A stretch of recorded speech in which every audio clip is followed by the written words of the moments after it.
పనులు సమకూరు ధరలోన. ఇది వినంగానే మన సామెతలన్నీ గుర్తొస్తుంటాయి మనకి. ఇవన్నీ ఎవరో పెద్దవాళ్ళు చెప్పారు కదా, ఇదంతా నిజమేనా అని చెప్పి.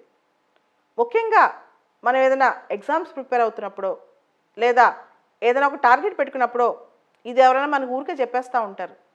అయితే ఇది నిజమేనా? నిజమే, 100%. కొన్ని సందర్భాల్లో నేను చూశాను, చాలా బ్యాడ్ హ్యాండ్ రైటింగ్, కానీ వాళ్ళు ఐఏఎస్లు అయ్యారు.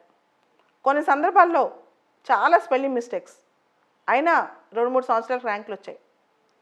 కొన్ని సందర్భాల్లో అయితే బేసిక్స్ కూడా రావు, కానీ 2 ఏళ్ళు అన్నీ చదివేసి కలెక్టర్లు అయిపోయారు. ఇవన్నీ నా కళ్ళెదుటే జరిగాయి. అందుకని నేను సాధనమైన పనులు సమకూరు ధరలోన అనే మాటను గట్టిగా నమ్ముతాను. చాలా జీవితాల్లో అద్భుతాలు ఎవరో వచ్చారు, వాళ్ళకు వాళ్ళే చేసేస్తుంటారు. ప్రాక్టీస్ చేసి చేసి చేసి అహర్నిశలు తపస్సు చేసి. మనం అనుకుంటాం మనుషులు కదా వాళ్ళ వల్ల ఎలా అయింది అని. మనకు తెలుసు మనుషులకి ఎన్ని లిమిటేషన్స్, ఎన్ని డైవర్షన్స్. కానీ కొంతమంది మనుషులు తాము చేసే పని తపస్సులాగా చేస్తుంటారు. ఆ తపస్సుకి ఎండ్ ఉండదు, కంటిన్యూస్గా చేస్తుంటారు. ఒక తపస్సు. ఆ తపస్సుతో వాళ్ళు ఏం చేస్తారంటే పోరాడుతూ ఉంటారు. నేను సాధించాలి సాధించాలి అనే తపంతో పొద్దునుంచి సాయంత్రం వరకు, అవసరమైతే అర్ధరాత్రి వరకు ఎన్ని ఆరాటాలు వచ్చినా, ఎన్ని పోరాటాలు వచ్చినా ఈ పని మాత్రం ఆపరు అనమాట. ఇలాంటి వాళ్ళకి విజయం వాళ్ళ దరికి దగ్గరకు వచ్చేస్తుంది అనమాట. సో ఇది గట్టిగా నమ్మండి.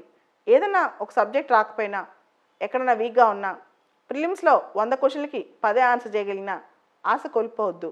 ఎందుకంటే సాధన కోసం ఉండాలి. ముఖ్యంగా మనం ఇప్పుడు చూద్దాం, నెక్స్ట్ వీక్ అంతా సెలవులు వచ్చాయి. ఈ కంటిన్యూస్ హాలిడేస్లో లేదా కరోనా ఎఫెక్ట్తో వీటన్నిటితో మనం ఏం చేస్తామంటే కొన్నిసార్లు మనం అనుకున్న విషయాలు పక్కన పెడేస్తాం. అలా కాకుండా రిపీటేటివ్గా ఫోకస్ చేసి చేసే పని 100 డేస్, 200 డేస్, 300 డేస్ ఇలా కౌంట్ చేసుకుంటూ చేస్తే ఖచ్చితంగా మనం అనుకున్నది మన దగ్గరకు వచ్చేస్తుంది. ఇది ఖచ్చితంగా నమ్మండి. ఎందుకంటే ప్రపంచంలో చాలా కథల్లో సామాన్యమైన వ్యక్తులు చాలా పెద్ద పెద్దగా అచీవ్ చేసి చూపించారు. దాని అన్నిటికీ వాళ్ళు చేసిన పని ఏంటి తెలుసా? ప్రాక్టీస్. ఈ ప్రాక్టీస్ కంటిన్యూస్గా తప్పు 10 సార్లు చేస్తాం, 20 సార్లు చేస్తాం, 100 సార్లు చేస్తాం, 200వ సారైనా సరే తప్పకుండా ఆ తప్పు రెక్టిఫై అవుద్ది, మనం విజేతలు అవుతాం.